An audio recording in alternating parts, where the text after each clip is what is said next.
and they've offered us a deal where basically they're willing to literally charge us no tariff. Any trade deal has to be mutually beneficial. Any trade deal has to work for both the countries.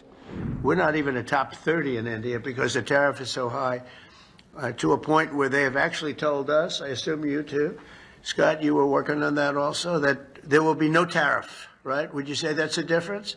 I think that would be our expectation from the trade deal.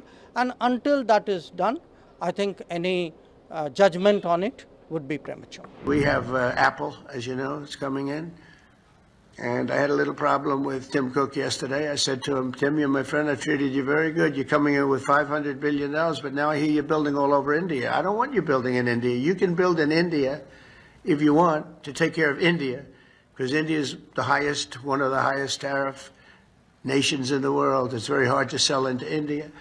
And they've offered us a deal where basically they're willing to literally charge us no tariff. So we go from the highest tariff, you couldn't do business in India.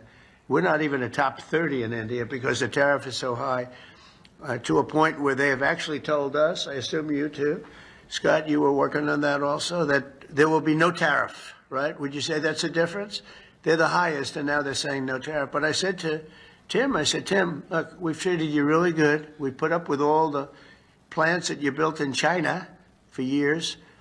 Now you got to build us. We're not interested in you building in India.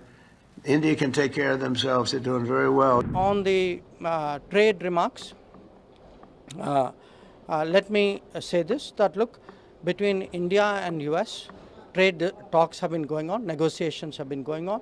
In fact, we have, I think a team is just going at this point. These are very complicated negotiations. They are very intricate. Nothing is decided till everything is. But any trade deal has to be mutually beneficial. Any trade deal has to work for both the countries. And I think that would be our expectation from the trade deal. And until that is done, I think any judgment on it would be premature.